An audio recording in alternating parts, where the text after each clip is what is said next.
Tuhan yang ajaib tetap menyertai memberkati kehidupan kita, dan kita tetap memiliki satu kepastian di hadapan Tuhan Allah kita.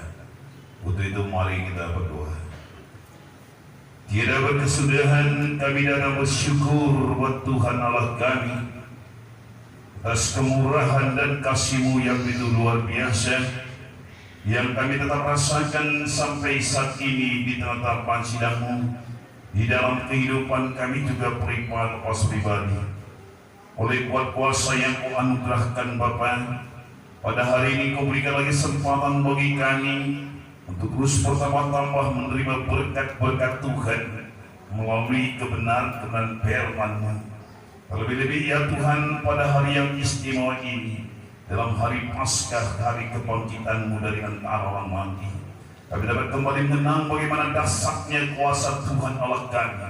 Karena tidak ada satu kuasa yang dapat mengatasi kuasa Tuhan kami.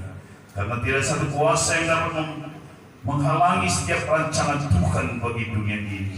Terlebih melalui anak-Mu Yesus Kristus Tuhan dan Juru Selamat kami. Tambahkan terus iman dan percaya kami.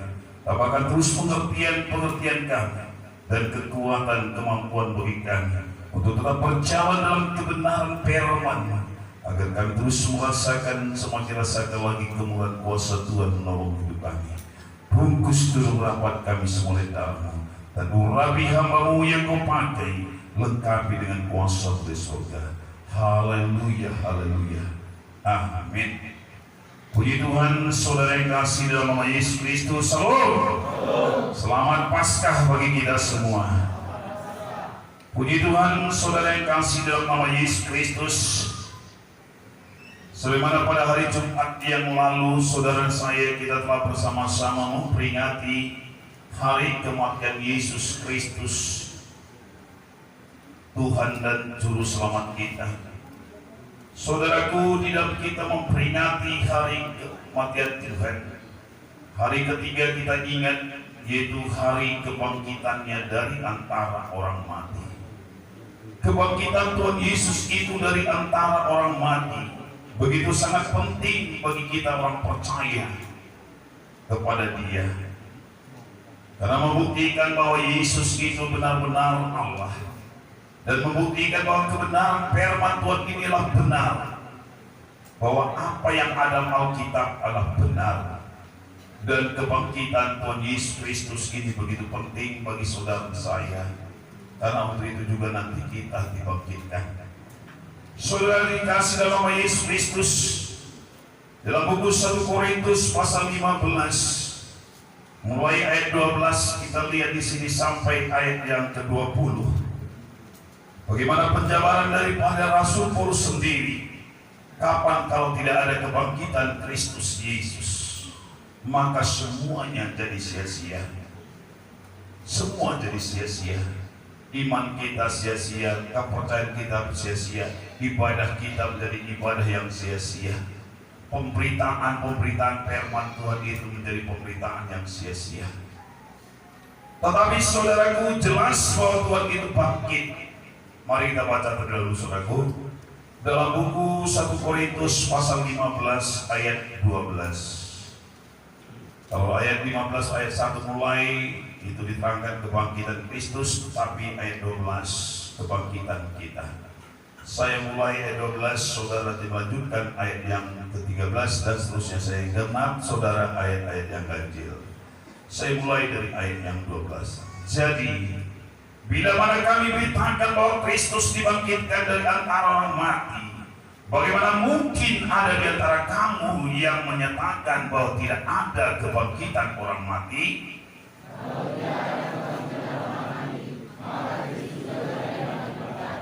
Tetapi andai kata Kristus tidak dibangkitkan, maka sia-sialah pemberitaan kami dan sia-sialah juga kepercayaan kami.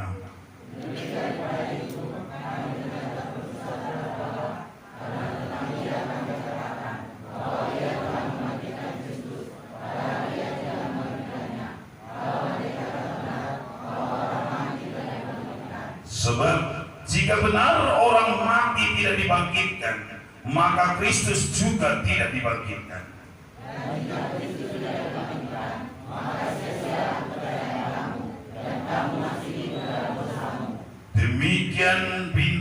Demikianlah binasa orang-orang yang mati dalam Kristus.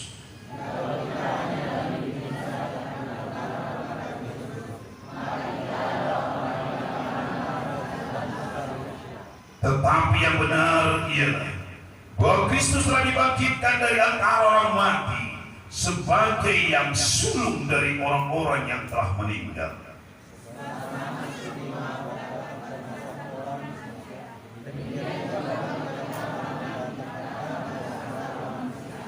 Haleluya. Ya, saudara korupsi satu ayat. Puji Tuhan, saudara yang kasih dalam nama Yesus Kristus. Dari ayat kebenaran firman Tuhan yang telah kita baca ini tadi, Rasul Paulus menjabarkan, jika tidak dibangkitkan, jika Yesus Kristus tidak dibangkitkan, maka saudaraku, segala pengajaran penegaran kekristenan itu adalah kosong atau sia-sia. Kesaksian-kesaksian yang diberikan itu semualah palsu. Dan iman saudara saya juga tetap sia-sia. Yang paling parah lagi, dosa kita, dosa manusia tidak terampun. Dan tidak ada kebangkitan terhadap kehidupan setelah kematian. Tidak ada harapan. Ya, tidak ada harapan. Tetapi saudaraku yang benar di sini kita lihat tadi, namun Yesus Kristus itu benar-benar bangkit dari antara orang mati. Dia benar-benar bangkit dari antara orang mati. Setelah kematiannya di kayu salib, Yesus dikuburkan terbaring 3 hari di kuburan. Dia dikuburkan, dia terbaring 3 hari di sana. Tapi pada hari ketiga, dia bangkit dari antara orang mati dan dibuktikan dengan beberapa bukti yang nyata sekali. Jadi saudara, kita percaya bahwa kebangkitan Yesus Kristus merupakan salah satu fakta sejarah yang paling sah dan benar. Itu tidak dapat dipungkiri. Ya, itu tidak dapat dipungkiri. Sekalipun banyak orang-orang memungkiri saudaraku, tapi itu tidak terbukti. Bukti-buktinya adalah satu, yaitu liang kubur Yesus kosong. Kapan murid-murid Tuhan, perempuan-perempuan datang ke kubur Tuhan Yesus, dia lihat kuburan itu telah kosong, membuktikan dia tidak ada lagi di sana. Sekalipun ada pendapat saudaraku, mungkin katanya, karena mereka pagi-pagi buta ke sana, mungkin dia salah alamat kuburan orang yang dikunjunginya. Ada pendapat seperti itu. Ya. Tapi tidak mungkin, karena Maria Magdalena pada waktu kematian Tuhan Yesus Kristus, dia ada di sana. Dia melihat bagaimana Tuhan Yesus dikemasi untuk dikuburkan oleh Yusuf dari Arimatea. Ada Nikodemus di sana juga untuk bantu. Dan mereka ikut membantu untuk merempah-rempahinya. Pasti dia tahu kubur Tuhan Yesus yang mana. Dia pasti tidak salah alamat. Ada juga orang menyatakan bahwa Tuhan Yesus itu tidak bangkit karena pada saat itu dia disalibkan, dia hanya pingsan katanya.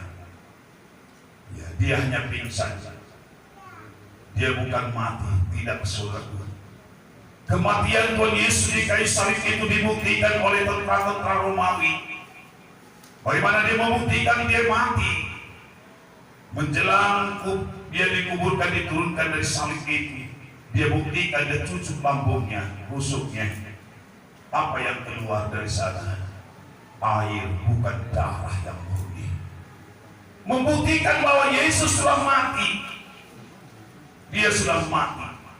Ada juga orang berkata, dia tidak bangkit, tetapi dia dicuri oleh murid-muridnya. Saudaraku, bagaimana murid-murid bisa mencurinya? Sedangkan kuburan itu dijaga oleh prajurit-prajurit yang gagah perkasa. Bagaimana perempuan-perempuan Yerusalem bisa mencuri mayat Tuhan Yesus, padahal kuburnya disegel, ditutup dengan paku yang besar. Tidak mungkin mereka bisa mengangkatnya. Ini ada juga orang berkata, bahwa murid-murid Tuhan Yesus, bahwa tentara-tentara Romawi, pembesar-pembesar Romawi yang mencurinya. Banyak pernyataan-pernyataan saudara. Bagaimana mengingkari bahwa Tuhan Yesus itu bangkit dari antara orang mati? Mana mungkin penguasa Romawi untuk mencuri mayat Tuhan Yesus? Buktinya pada waktu pemberitaan firman Tuhan melalui rasul-rasul pertama, mereka membenci, membunuh mereka. Berarti membuktikan bahwa kuasa Tuhan itu tetap ada. Kalau memang dia curi Tuhan Yesus, ngapain dia takut diberitakan kebangkitan? Dan membuktikan lagi saudara bahwa penjaga kuburan itu, prajurit-prajurit Romawi, disogok untuk memberikan saksi dusta, menyatakan bahwa benar-benar Yesus bangkit dari antara orang mati. Dan berkali-kali Tuhan Yesus telah menampakkan diri dalam kubur yang kosong itu. Saudara, kita lihat tertinggal di sana apanya? Kain kafannya yang terletak di sana. Dan selagi saya katakan berkali-kali, berulang kali Tuhan Yesus menyatakan dirinya kepada murid-muridnya, termasuk kepada Rasul Paulus sendiri, yang menuliskan di sini dalam Kisah Para Rasul kita di surat bahwa Tuhan Yesus itu bangkit. Termasuk kepada siapa dikatakan dalam ayat 5 dan Kisah dalam Korintus kita di pasal 15, bahwa dia telah menampakkan diri kepada Kefas. Siapa Kefas? Itu Petrus. Dan kemudian kepada ke-12 muridnya. Itu kesaksian Rasul Paulus sendiri. Lalu apalagi dikatakannya? Sesudah itu ia menampakkan diri kepada lebih dari 500 saudara sekaligus. Pada waktu itu Rasul Paulus tuliskan, kebanyakan dari mereka masih hidup sampai sekarang. Ini pada waktu Rasul Paulus menulis surat ini, saudara. Bukan hidup sampai sekarang. Pada waktu dia menulis surat ini, orang-orang saksi mata itu menyaksikan bahwa Yesus itu benar-benar hidup. Ini dia. Itu. Dan terakhir dia bilang ayat yang ke-7, apa Rasul Paulus katakan? Selanjutnya ia menampakkan diri kepada Jakobus, kemudian kepada semua rasul, dan yang paling akhir dari semuanya ia menampakkan diri juga kepadaku, sama seperti kepada anak yang lahir sebelum waktunya. Jadi Rasul Paulus sendiri nampak langsung bagaimana Yesus itu bangkit dari antara orang mati. Dia telah bangkit. Jadi saudara, dari ayat-ayat ini menyatakan bahwa Yesus Kristus benar-benar bangkit dari kuburan. Dia benar-benar bangkit dari kuburan. Tidak ada satu alasan pun menyatakan bahwa dia tidak bangkit dari kuburan, tapi dia benar-benar bangkit dari kuburan. Kebangkitan Yesus Kristus dari antara orang mati suatu jaminan bagi saudara saya juga kelak akan dibangkitkan dari antara orang mati. Kebangkitan Yesus Kristus itulah saudaraku yang membuat pengajaran rasul-rasul menjadi tidak bohong, tidak kosong, tapi menjadi satu kenyataan. Dalam kebangkitan Yesus Kristus dari antara matilah membuat iman kita menjadi tidak sia-sia. Kebangkitan Yesus Kristus telah menjadikan dosa saudara saya diampuni, terampun. Yakinlah dosa saudaraku kita diampuni karena kebangkitannya. Melalui kebangkitan Yesus Kristuslah ada harapan. Ada harapan. Melalui kebangkitan Yesus Kristus, saudaraku kita nanti pasti akan dibangkitkan bersama-sama. Setelah kita mati nanti datang Yesus kali kedua. Kalau sudah duluan kita mati, dia akan bangkitkan kita kelak. Kita nanti akan bersama-sama dengan dia di sana, saudara. Ini Tidak satu harapan, tidak satu jaminan di dalam kebangkitan Yesus Kristus itu dari antara orang mati. Jadi kebangkitan Yesus Kristus itu memberi satu kepastian keselamatan bagi saudara saya. Mari kita lihat dalam buku 1 Tesalonika pasal 1 ayat yang ke-10. 1 Tesalonika pasal 1 ayat yang ke-10.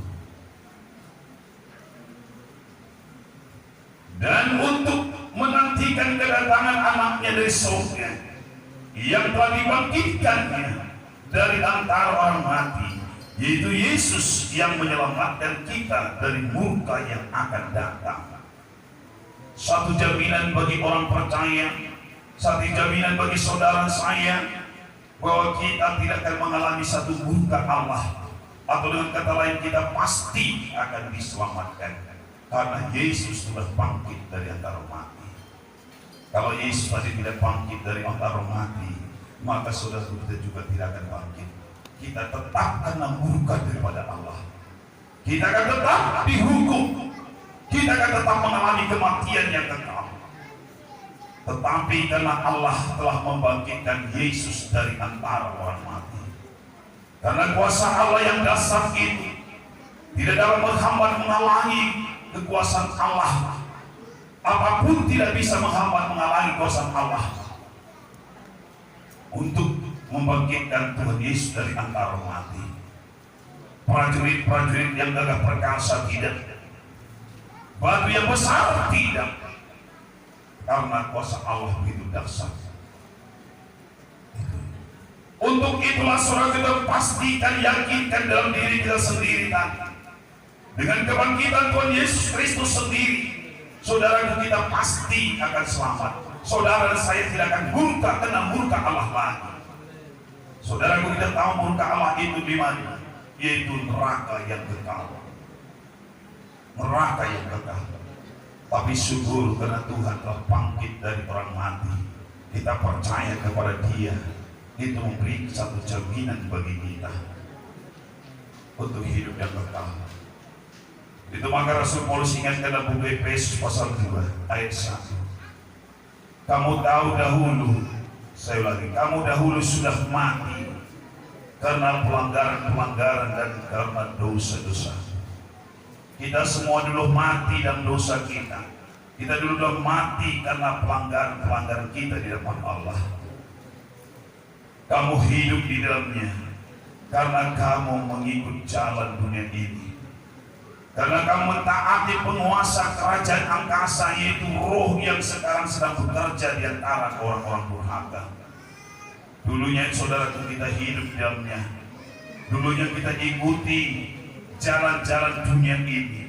Dulunya kita ikuti mentaati penguasa-penguasa dunia yang gelap ini. Raja awang-awang, raja yang menguasai alam, yaitu roh yang sedang bekerja. Roh apa yang sedang bekerja? Roh kegelapan, roh-roh jahat, penguasa-penguasa dunia gelap ini. Sebenarnya dahulu kami semuanya juga terhitung di antara mereka. Ketika kami hidup di dalam hawa nafsu daging dan menuruti kehendak daging dan pikiran kami yang jahat. Pada dasarnya kami adalah orang-orang yang harus dimurkai, sama seperti mereka yang lain. Rasul Paulus menyadari dia juga termasuk orang-orang yang harus dimurkai. Dia juga termasuk orang-orang yang harus dikena murka Allah, sama dengan semua manusia. Tetapi Allah yang kaya dengan rahmat, oleh karena kasih-Nya yang begitu yang besar, yang dilimpahkannya kepada kita, lihat. Tapi karena Tuhan yang begitu kasih kepada kita yang dilimpahkannya, telah menghidupkan kita bersama dengan Kristus. Sekalipun kita sekalian mati dalam kesalahan-kesalahan kita, oleh kasih karunia kamu diselamatkan. Jadi kita dibenarkan, kita diselamatkan, pasti diselamatkan karena kebangkitan Tuhan Yesus. Kita pasti selamat. Untuk itu maka saudara saya jangan ragu-ragu lagi. Jangan ada satu kebimbangan lagi dalam hati saudara saya. Sekalipun mungkin latar belakang kita yang dahulu begitu gelap, begitu jahat, tapi ingat, Yesus telah bangkitkan kita bersama-sama dengan Dia. Kita pasti selamat. Kita pasti selamat. Saudara pasti selamat. Karena kemurahan Tuhan yang telah membangkitkan Yesus dari antara mati. Itu juga membuat saudara kita pasti selamat. Tetapi saudara yang kekasih dalam nama Yesus Kristus, bagi saudara saya ada suatu hal yang harus kita perhatikan. Ya, jangan saya katakan tadi kita pasti selamat, saudara yakin. Kalau seandainya saya pun tetap berbuat dosa, saya pasti selamat. Oh itu no, salah. Keselamatan kita itu harus dikerjakan. Keselamatan saudara saya itu harus dikerjakan. Tapi apa yang harus saudaraku kita lakukan sekarang ini? Kolose pasal 3 dikatakan ayat 1. Karena itu, kalau kamu dibangkitkan bersama-sama dengan Kristus, carilah perkara yang di atas, di mana Kristus ada, duduk di sebelah kanan Allah. Pikirkanlah perkara yang di atas, bukan yang di bumi. Mari mulailah berpikir kita yang cari kebenaran Tuhan. Marilah langkah kehidupan kita, carilah langkah yang benar di hadapan Tuhan. Marilah pikiran kita, pikiran yang benar seperti yang dipikirkan oleh Tuhan. Pikirkan perkara-perkara yang di atas.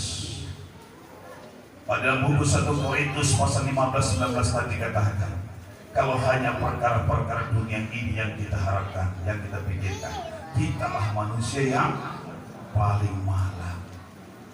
Kenapa Rasul Paulus katakan seperti itu, saudara? Karena pengharapan kita adalah pengharapan yang sia-sia. Pengkhotbah menyatakan apa artinya seseorang dengan usia yang panjang, dengan berkat yang banyak, dengan hikmat yang berlimpah, tapi akhirnya semua itu akan sia-sia. Apa artinya seorang memiliki seluruh dunia ini, tapi akhirnya jiwanya binasa? Artinya sia-sia. Untuk itu maka Rasul Paulus dikatakan, manusia yang termalang adalah yang pikirannya hanya perkara-perkara dunia. Menjadi orang percaya pada Kristus hanya harapkan perkara dunia. Mengikut jalan Tuhan itu hanya mengharapkan perkara dunia, supaya diberkati, supaya sehat, supaya tercapai cita-cita dan sebagainya dan seterusnya. Itu pengharapan yang sia-sia. Tapi apa harapan kita? Kita akan nanti bersama Dia, kita akan dibangkitkan. Bayangkan saudara. Untuk itu maka Rasul Paulus tadi dalam surat kirimannya pada sidang Kolose tadi apa katanya? Karena itu kalau kamu telah dibangkitkan bersama dengan Kristus, carilah perkara surga. Carilah kehendak Tuhan.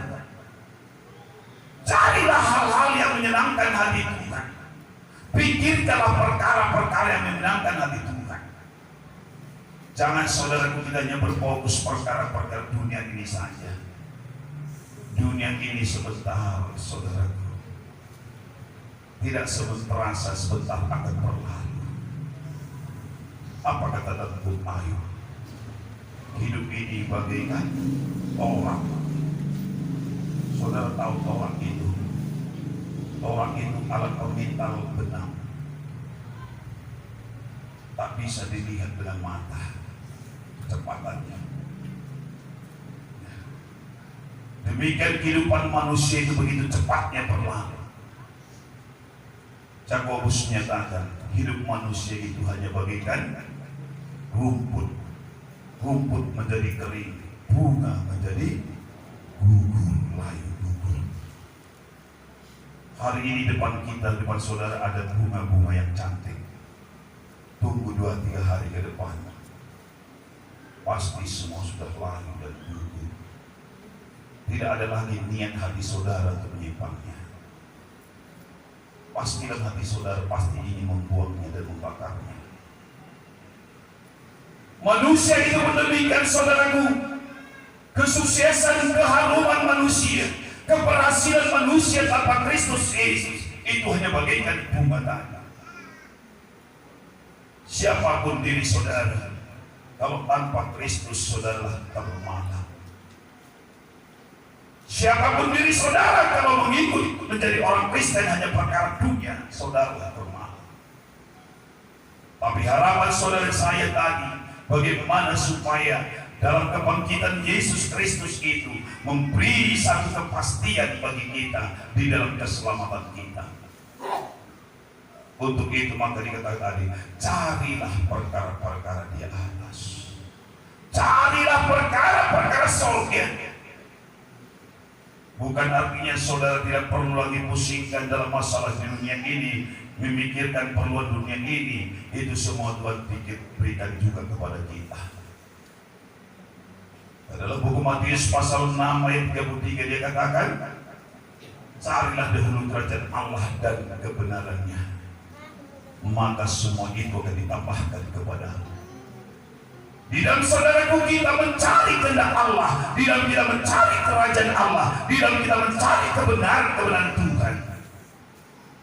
Di sana juga Tuhan akan berpikir memberikan sesuatu yang sudah perlukan. Ya.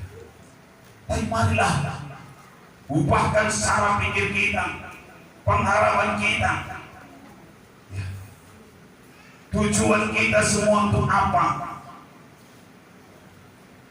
Mari bertujuan kita untuk memuliakan Tuhan. Ya. Tujuan kita untuk memuliakan Tuhan. Tak salah saudaraku saudara membangun, tidak salah memiliki sesuatu.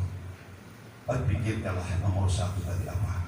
Soal kerajaan Allah. Perkara-perkara yang di surga. Kalau saudara tidak tahu bagaimana sifat-sifat yang ada di surga supaya bisa masuk surga, sebelum orang pindah menjadi warga negara satu bangsa yang lain, pasti dia berpikir dulu, dia pelajari dulu apa syarat-syarat untuk menjadi warga negara bangsa itu. Kalau saudara mau pindah jadi warga negara Australia, saudara harus pelajari apa syaratnya. Apalagi mau pindah jadi warga negara Amerika. Menurut informasi yang saya tahu, menurut informasi yang sudah tahu saya tidak tahu, yang saya tahu maksudnya, menjadi warga negara Amerika di dunia ini yang paling sulit, yang paling sulit. Ya. Banyak saja kali kriterianya. Maka gak sembarangan orang bisa pindah warga negara menjadi Amerika. Apalagi menjadi warga negara surga. Filipi menyatakan, saudaraku kita bukan warga negara Indonesia asli. Saudara saya adalah warga negara surga. Untuk itu pikirkan syarat-syarat di surga, kehidupan di surga. Ini yang penting saudara kita pikirkan. Bagaimana kehidupan di surga? Orang yang bagaimana layak ke surga? Orang yang bagaimana yang tidak layak di surga? Minimal buku Wahyu menyatakan nama kita tertulis dalam catatan gereja. Oh bukan, kita kehidupan. Nama saudara tidak perlu peduli, saudara tidak masalah kalau mati catat kondisi tidak ada. Nomor induk daftar anggota gereja di SNC Sidodadi tidak ada. Saya tidak tahu tahun berapa saudara menjadi anggota gereja ini. Saya sendiri tidak tahu saya tahun berapa menjadi anggota gereja sini. Tapi yang jaminannya pastikan diri kita tercatat di surga. Pastikan itu. Kalau nama saudara tidak tercatat di sana, pikirkanlah perkara yang di atas, bukan yang di bumi. Sebab kamu telah mati dan hidup. Hidupmu tersembunyi bersama dengan Kristus di dalam Allah. Ya. Mari pikirkanlah. Di mana Tuhan kita ada, pikirkanlah. Saudaraku, itu kerinduan Tuhan. Kekristenan itu harus semakin hari semakin bermutu dia. Kristenan kita itu harus semakin hari semakin berkualitas surga dia. Anak-anak Tuhan dan tempat ini semakin hari harus semakin berkualitas surga. Kenapa tadi pikirkan perkara-perkara yang di atas, bukan yang di bumi. Ya. Di mana Kristus ada. Bayangkan saudaraku, menjadi satu warga negara-negara yang lain saja pun sulit. Apalagi menjadi warga negara surga. Jangan saudara kira surga itu lebih murah daripada yang lain. Tidak, saudara. Renungkan saja. Kalau dalam buku Wahyu itu dikatakan jalannya saja emas murni, emas kulit. Ya. Pintu gerbangnya mutiara. Penerangannya kemuliaan Tuhan. Berarti tidak perlu bayar rekening. Sini saudara silap-silap bunyi dia. Tiba-tiba padam. Loh, mati lampu ya? Bukan mati lampu, rumahmu yang mati. Kenapa? Nah, tak bayar token. Sana tak perlu suruh pikirkan bayar token atau enggak, karena kemuliaan Tuhan tetap bersinar baginya. Ini sekarang bulan kemarau, cuaca panas.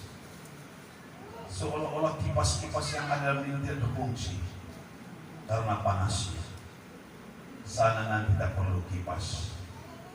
Suasana surga tetap nyaman. Nyaman selamanya. Ini mungkinkah sembarangan orang bisa mendapatkannya? Rumah perbuatnya itu saja di kota Medan ini atau di Jakarta sana nggak sembarangan orang di sana. Pasti orang-orang khusus ada di sana.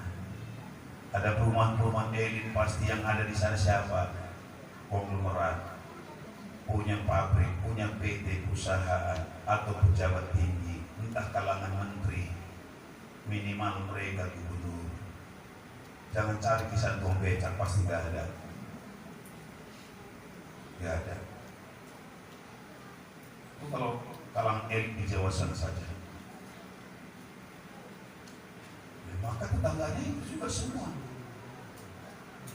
orang-orang hebat lah, seperti mungkin saya katakan direktur perusahaan atau yang punya pabrik.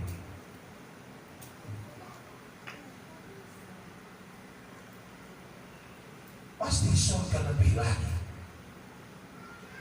Maka untuk itu bagi saudara saya, mari pikirkanlah perkara-perkara surga, di mana Tuhan kita ada duduk di sana sekarang. Carilah perkara yang di atas. Artinya perkara-perkara yang menyenangkan hati Tuhan. Kalau yang tidak menyenangkan hati Tuhan, tak usahlah cari-cari lagi. Ya, termasuklah yang selalu terakhir ini kita ulang-ulangkan. Kalau kebencian tidak ada di surga. Kalau di surga nanti tidak ada lagi orang iri-irian. Sekalipun rumah si Enosi nanti besar, saudara nggak bisa iri. Enos dulu gitu-gitu, masa besar rumahnya. Aku ini kata Santa, aku dulu kalau suami kalau lahir aku selalu yang ini, tidak ada. Belum tentu Mas Santa besar sana. Tak bisa kita iri di sana. Kalau dunia ini seperti kita katakan, jangankan di luar gereja, dalam gereja pun masih banyak yang iri. Nah, itu namanya manusia. Sifat iri tidak ada di sana. Jangan saudara kira nanti ada orang iri, dengki sana. Maka habiskan dengki saudara sekarang. Habiskan iri saudara. Habiskan kebencian saudara sebelum masuk surga. Kalau saudara tetap peliharakan, saudara tidak akan nanti ada di sana.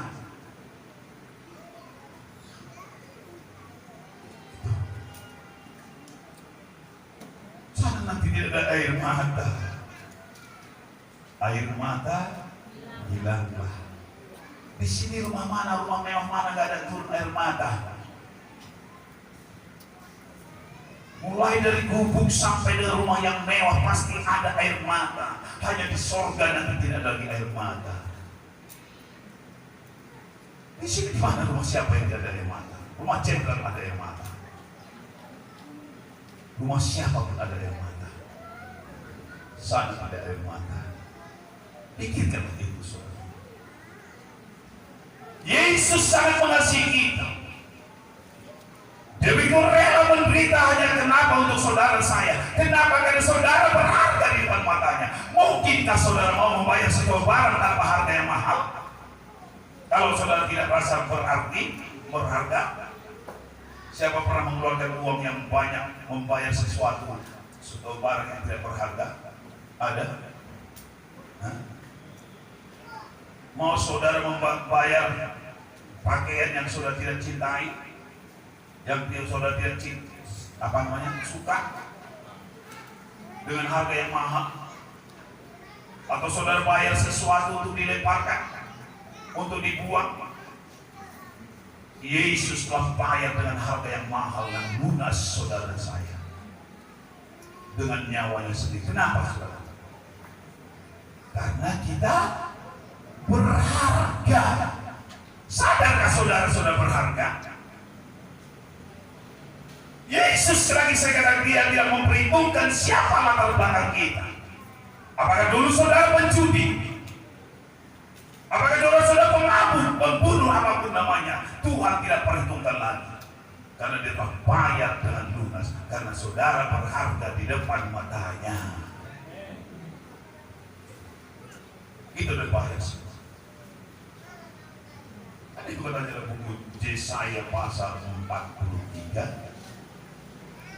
Loh, kalau sekarang Tuhan merasa saudara dan saya sudah berharga, mari hargakan keselamatan kita.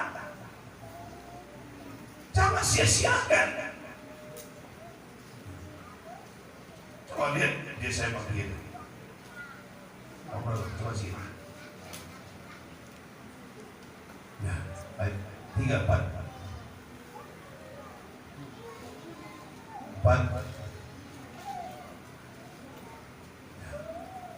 Lihat. Oleh karena engkau berharga di mata aku. Di depan manusia belum tentu kita orang-orang berharga, orang-orang dihargai.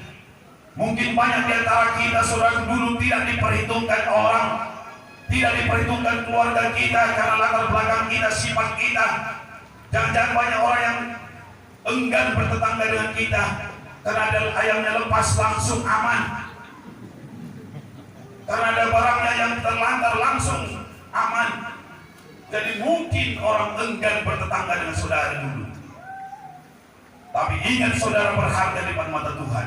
Dia telah menebus saudara, dia telah membayar saudara. Ya. Dan mulia, aku ini mengasihi engkau. Tuhan sangat mengasihi saudara saya. Tuhan mengasihi kita semua. Untuk itu marilah kita cari perkara-perkara yang di atas tadi.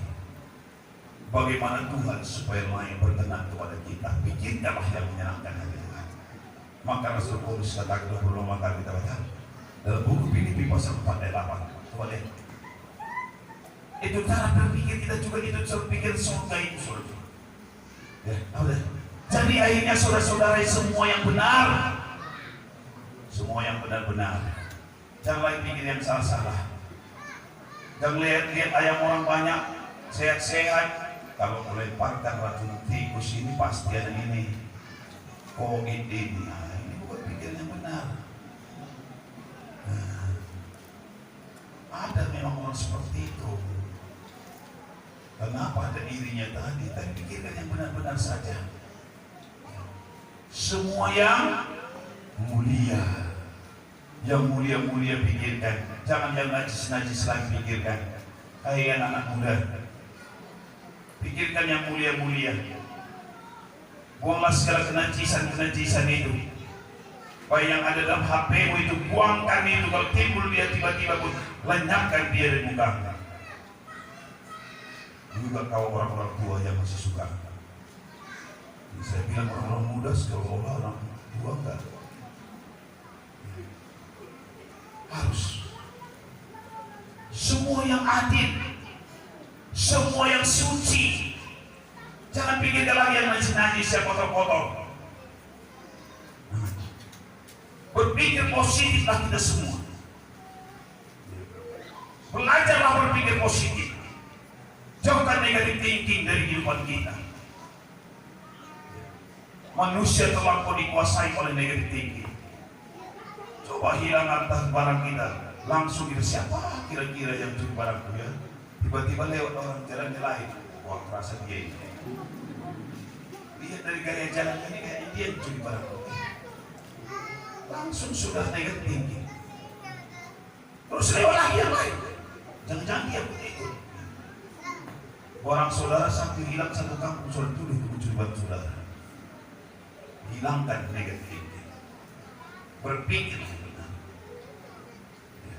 Hilangkan kejahatan berpikir saudara. Hilangkan kenajisan hidup kita dan pikiran kita.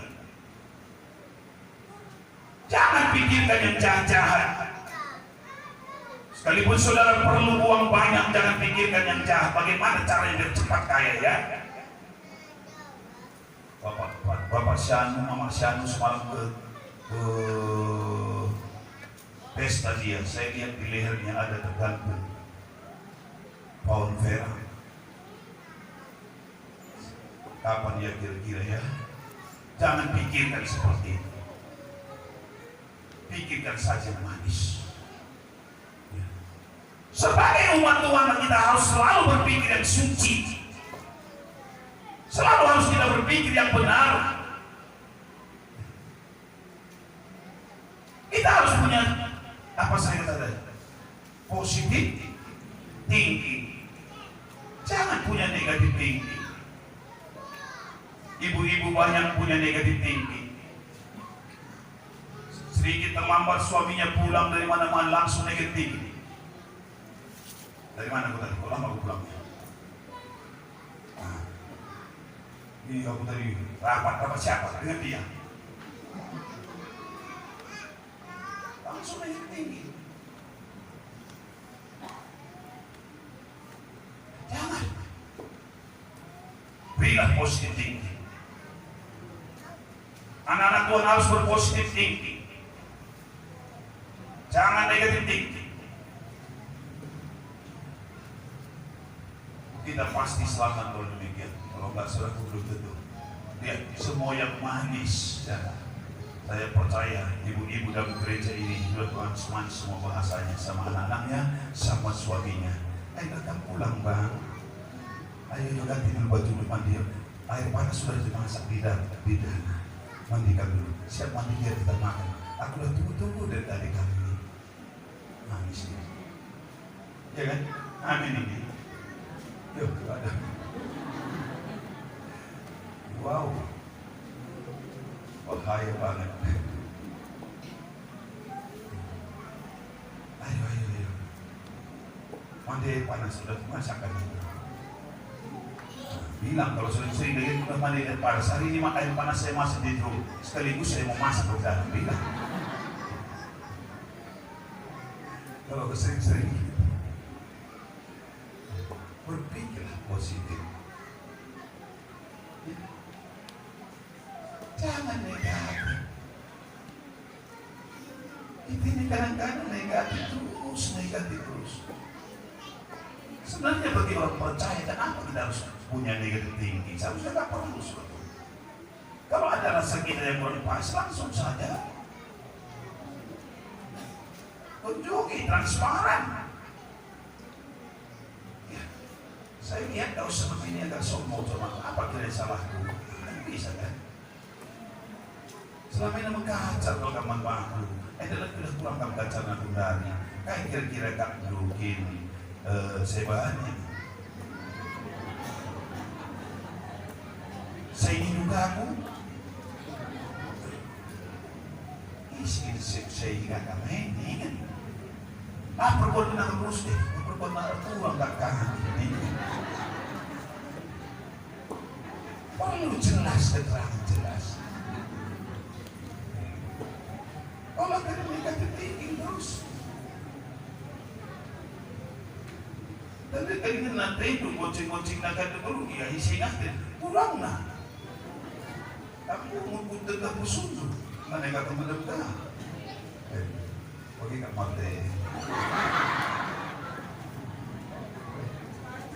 Paskan. Lebih baik transparan langsung. Pak Pendeta, aku nampak Pak Pendeta selama ini kurang apa sama aku. Apa kira-kira dosa aku, salah aku Pak Pendeta? Biar tanya saja saya. Paling saya langsung sempat saudara.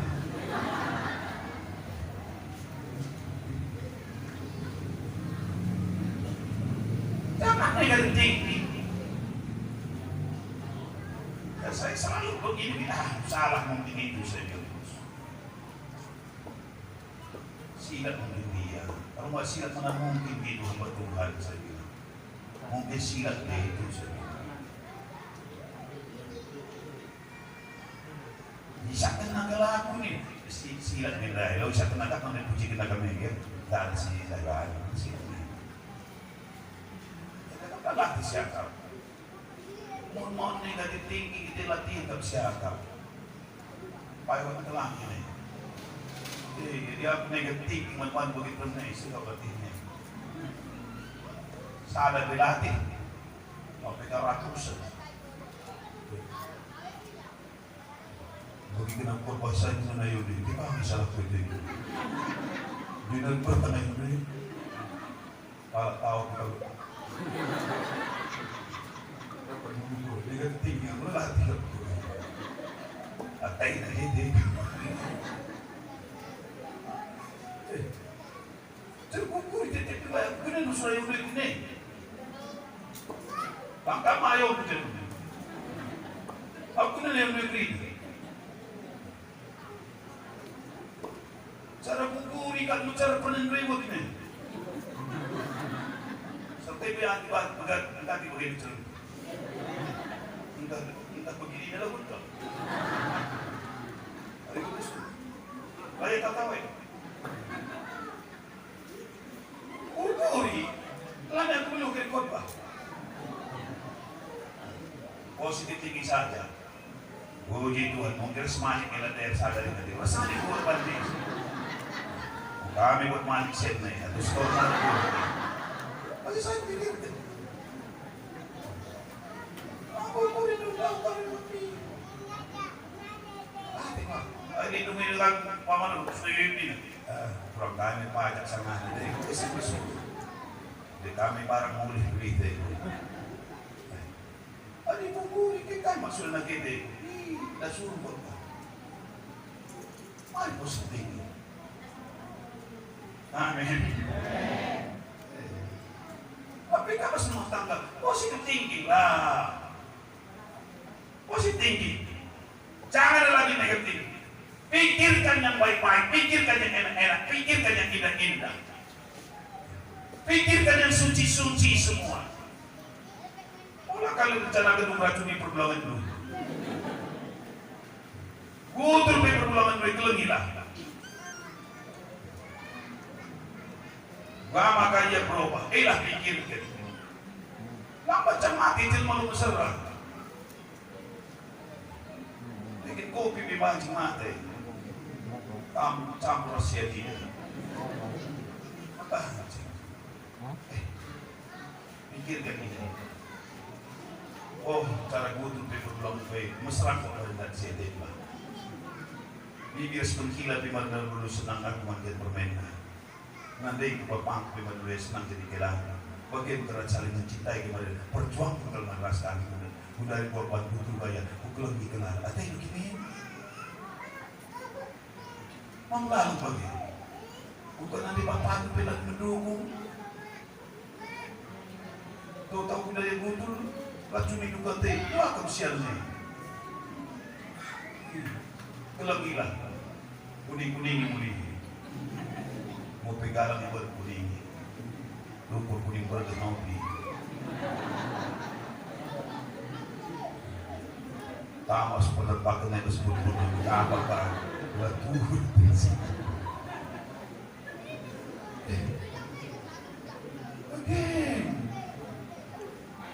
Jangan pikirkan itu. Itu semua cara berpikir kita itu juga saudara. Itu cara berpikir surga. Cara berpikir surga. Maka kita berpikir dalam perkara-perkara yang di atas. Jangan pikirkan hanya perkara dunia ini saja. Ya, nggak menjadi masalah kalau saudara mau kaya, nggak masalah. Tapi ingat, orang yang buru-buru dengan kaya, dia kan tercatat.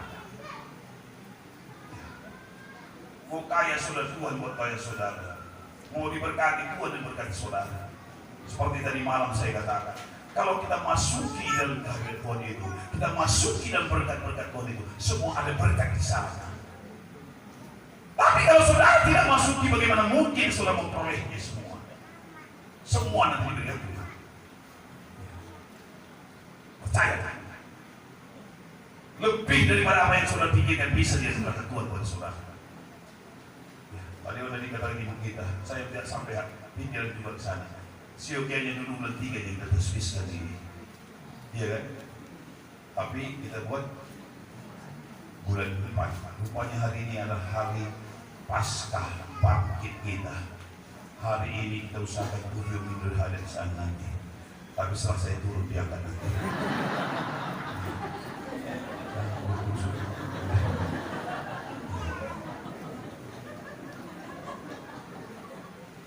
Minggu depan kita sudah ada di sana. Haleluya. Wow, doakan lebih banyak lagi berkumpul. Ya. Sana tidak sepadat ini lagi, saudara. Tidak sepadat ini. Usahakan sepadat ini lagi kita di sana. Berarti kita harus mencari itu pikiran surga. Untuk apa Yesus mati di kayu salib? Agar manusia diselamatkan. Yang terbuang jangan tetap terbuang. Yang harus mati hidup kembali. Itu rencana Tuhan. Maka Tuhan berikan tempat yang lebih luas bagi kita di sana, supaya kita semua bekerja untuk Tuhan, mencari pikiran surga. Pikirkan yang di surga. Ya. Pikirkan perkara-perkara surga. Perkara surga itu yang diharapkan Tuhan, keselamatan jiwa-jiwa. Mari doakan. Ya. Cari, saksikan. Minimal yang tak bisa bicara, doakan. Tapi saya tahu orang yang hadir di sini semua bisa bicara. Musa saja tidak pandai bicara, bisa dipakai Tuhan, luar biasa. Apalagi saudara yang mau bicara semua, pasti bisa diurapi Tuhan. Bagaimana barang saudara supaya tertarik orang bisa sudah jual? Mari. Jantan ini baru muda lagi, ya. Harga murah. Orang tertarik beli jantan saudara. Ini jambu yang manis, besar, rapuh lagi. Laku dia. Ini gula merah asli. Asli campur sedikit. Laku dia. Sekarang jualah kebenaran Tuhan. Jualah kasih sayang Tuhan pada orang lain. Jualah cinta kasih Yesus pada jiwa-jiwa. Begitu banyak jiwa-jiwa yang menderita di luar sana. Pikirkan itu. Jangan kita memikirkan diri kita sendiri. Mari pikirkan banyak jiwa. Ya. Gimana saudara kita dapat bangun yang tidak dapat kita pikirkan. Demikian Tuhan berkati saudara juga tak dapat saudara pikirkan. Kalau Tuhan berkehendak, semua bisa jadi mulus saudara. Semua jadi mulus. Siapa bisa pikirkan seperti itu berkat Tuhan? Dilihat siapa kita ini. Saya nggak sakit hati loh. Sekalipun ada beberapa orang terakhir datang kemari, Pak, bagaimana, dari mana ini dananya Pak? Ya, saya tahu cuma Bapak, bukannya banyak orang-orang hebat katanya. Dia kira orang hebat. Pasti saya bilang, orang di SLC semua orang hebat. Anak sekolah minggunya hebat. Dia rela nggak berjajan untuk memberi pada Tuhan, kan hebat orangnya. Bukan hebat secara ekonomi saja hebat. Dari mana Pak ya? Tuhan yang menentangkan saja. Maka dia bilang,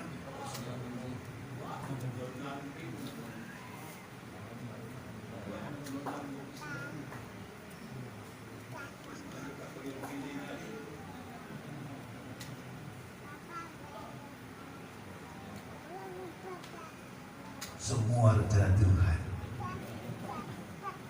Waktu singkat itu kan bagi kita, waktu lama itu bagi kita. Bagi Tuhan sama semua. Waktu singkat, waktu lama bisa Tuhan berbuat. Mengubahkan segala sesuatu itu buat suka bagi Tuhan. Tidak, saudara. Prosesnya, lihat ini prosesnya. Perubahan pertumbuhan gereja pertama saja cepat atau lambat. Prosesnya kalau Tuhan berkehendak cepat kan? Pada waktu masih ada Tuhan Yesus sendiri, banyak orang mengikut dia. Tapi pada waktu dia menyatakan akulah roti kehidupan, langsung bagaimana? Banyak orang yang menunjukkan diri. Buktinya pada hari Pentakosta yang berkumpul cuma berapa? 120 orang. Mana yang lain? Tapi puji Tuhan, dalam proses yang cepat, hari Pentakosta itu gampang. Dia kata Tuhan kuasanya. Berapa sampai selamat? 3.000. Itu saja saudara. Kalau Tuhan berkata semua nggak ada suka bagi Tuhan. Yang udah sakit 38 tahun, berapa tahun memulihkan dia? Minimal 19 tahun, separuh dari panjang sakitnya. Ya? Oh tidak. Berapa lama? Sekejap. Kapan imannya bertumbuh percaya pada Tuhan? Di situ dia dapat merasakan. Bangkitlah, dia bangkit. Pada 38 tahun sakit. Bartimeus yang buta itu berapa lama membuat dia melihat kembali? Berapa lama proses untuk mengoperasinya? Pakai sinar laser atau sinar apa itu? Sinar surgawi yang mengoperasinya. Kalau sekarang memang operasi katarak cukup pakai laser aja. Pulang obat jalan sekarang operasi katarak. Tapi operasi katarak mata rohani yang sulit. Kalau nggak izinkan operasi dan laser Tuhan sendiri. Hari ini pikirkan perkara di atas. Maka Rasul Paulus lagi katakan dalam buku Kolose, Filipi maksudnya, pasal 3 ayat 10. Biar kita berdoa nanti itu Tuhan sekarang. Filipi pasal 3 ayat 10.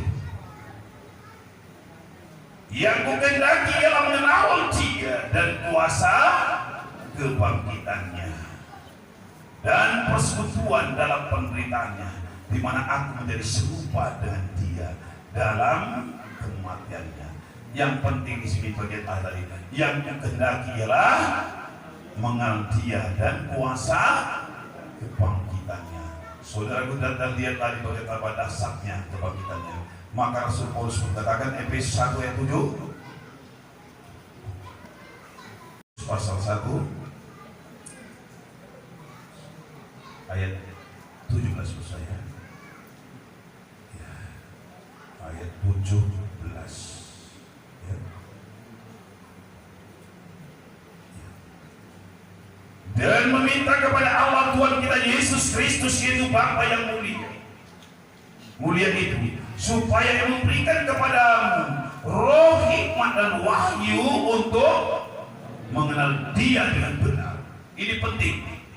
Bagi orang Kristen, saudara, saya harus mengenal Tuhan itu dengan benar. Anak-anak pemuda-pemudi, harus kamu kenal Tuhanmu dengan benar. Jangan kenal karena perkataan pendeta. Jangan kau kenal hanya dengan perkataan orang tuamu, atau sahabat-sahabatmu, atau jemaat-jemaat, atau orang lain. Tapi kenallah Dia, pengenal pribadi kita dengan Tuhan. Ini yang penting.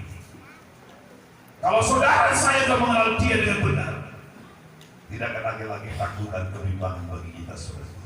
Apalagi yang kita kenal itu kuasa kebangkitannya yang begitu dahsyat.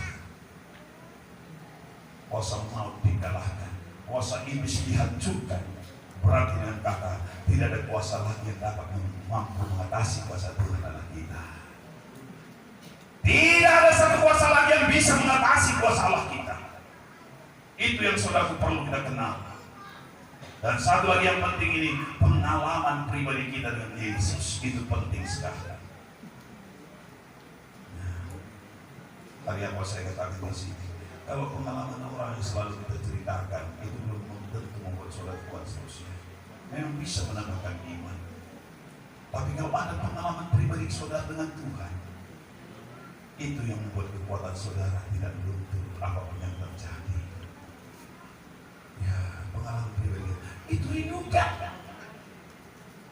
Pekerjakan membantu suri dengan pengalaman pribadi Tuhan. Maka kuat merindukan. Itu makanya saudara merindukan persekutuan kita langsung dengan Tuhan. Ya saudara mungkin dikuatkan melalui firman Tuhan, saudara dikuatkan melalui puji-pujian, tetapi lebih saudara dikuatkan kalau Roh Tuhan itu sendiri yang bekerja langsung dalam diri saudara. Ada pengalaman pribadi saudara dengan Dia. Itu yang membuat saudara kuat terus di hadapan Tuhan. Itu maka Rasul Paulus tadi katakan, aku berdoa supaya memberikan kepada roh hikmat dan wahyu untuk mengenal Dia dengan benar. Banyak pengenalan kita dengan kepada Kristus itu tidak sempurna, saudara. Kenapa? Mungkin karena kata orang tadi berdasarkan pendapat. Tapi hari ini berdasarkan saudara sendiri dengan Tuhan, itu yang perlu kenal saudara dengan Tuhan. Betapa dasarnya, betapa luar kayanya, betapa mulianya, betapa hebatnya kuasa Allah kita itu. Ini yang perlu saudara. Ya. Sehingga saudara tidak akan putus asa. Sekalipun saudara sedang menghadapi suatu problema, saudara tidak putus asa. Sekalipun mungkin saudara bergumulan, saudara tidak putus asa. Karena saudara tahu. Contoh yang sering kita katakan, siapa mengenal Tuhan dengan benar? Abraham. Dia mengenal Allahnya itu dengan benar, saudara. Sekalipun ada suatu suara yang begitu keras bagi dia, dia tidak takut. Sekalipun dalam usia yang berumur sekali, dia tidak bimbang, karena dia kenal Allahnya itu. Ada satu kata kunci yang dia berikan akhirnya. Apa? Allahku mampu menjadikan yang tidak ada menjadi ada. Itu kan umat dia. Biarlah istriku si Sarah yang cantik dulu sangat repot itu. Dia dulu kan cantik sama dengan ibu-ibu semua. Dulu cantik semua si suaminya. Sekarang pun cantik bagi kakak suaminya lagi. Rasa anaknya. Tapi udah kempot. Udah tua. Abraham membutuhkan satu janji dari Allah. Kalau menurut akal pikiran manusia, janji itu tidak mungkin lagi terjadi. Abraham sudah mendekati 100 tahun, Sarah mendekati 90 tahun, dan mandul dan lagi sudah kering. Tapi ada satu kalimat yang menguatkan imannya. Apa tadi katanya? Allahku mampu menjadikan yang tidak ada menjadi ada. Karena dia tahu Allah itu menciptakan dari yang tidak ada. Tuhan bukan pencipta. Saudara yang waktu ujian itu cipta khususan. Tuhan yang cipta. Dari tidak ada bisa dia jadikan jadi ada. Itu bagus terus imannya. Maka dalam iman yang demikian, apa yang dilakukan Abraham? Imannya terus dikuatkan. Pengharapannya tidak sedikit pun luntur. Maka iman saudara saya mari terus bangunkan. Dalam ketidakpastian lagi saudara, bangunkan iman saudara. Bangunkan iman kita. Semakin jauh kenyataan itu dari pengharapan, caranya kembali dapatkan adalah cuma satu. Apa itu? Iman dikuatkan. Kalau enggak ada kemungkinan. Iman dikuatkan. Hari ini mari kita kenal kebangkitan Tuhan yang begitu dahsyat itu. Kebangkitan Tuhan yang begitu luar biasa, yang dapat terus membangkitkan kita. Betapa hebatnya, betapa dahsyatnya kuasanya. Saya harapkan saudara saya tidak lagi satu berserah kepada kelemahan Tuhan kita. Tetap bersandar berserah pada Tuhan. Beri pengharapan kita pada Dia sungguh-sungguh. Sekalipun masa sekarang ini saudara sedang menghadapi satu kesulitan, masalah, problema, lihatlah Yesus telah bangkit dari antara mati. Tidak ada masalah yang sangat berat yang dihadapi Tuhan. Dia ada di kuburan. Dia telah mati. Kuburannya ditempel, dicegel, ditutup dengan batu yang besar. Tapi kuasa Allah itu mampu membangkitkannya. Demikian saudara kita semua. Apapun masalah saudara kita, hari ini hari kebangkitan bagi saudara. Kebangunan bagi iman saudara. Kebangunan dalam persekutuan kita. Kebangkitan dalam ekonomi saudara. Kebangkitan dalam kesehatan kita. Dalam rumah tangga kita terus dipulihkan oleh Tuhan. Yang penting mari kita hampiri Tuhan dengan kerendahan hati kita. Kita mohon kemurahan Tuhan untuk kita semua pada hari ini.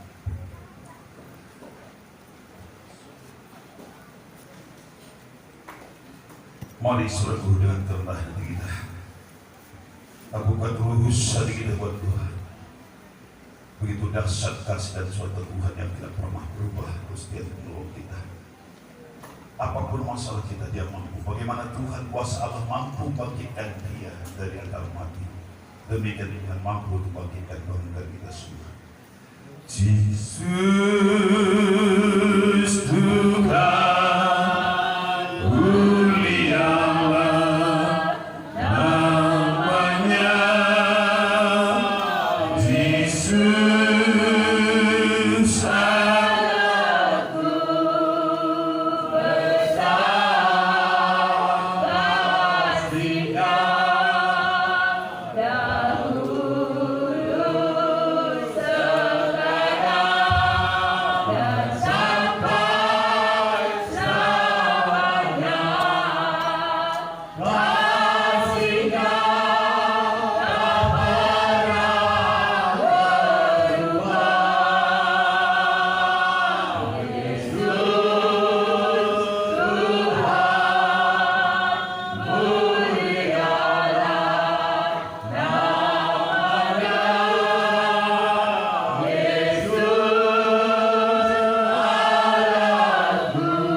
Yesus dari antara orang mati.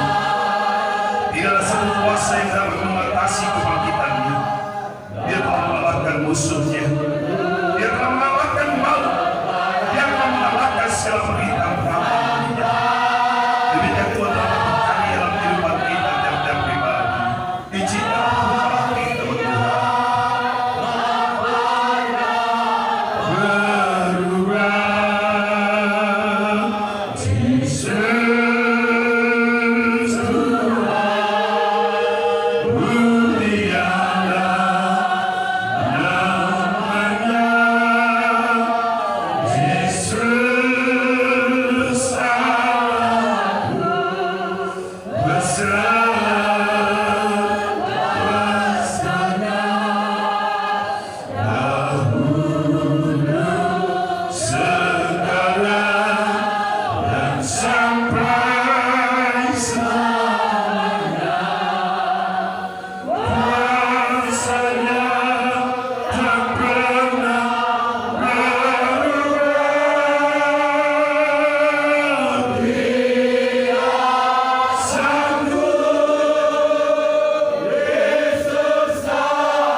وصفاته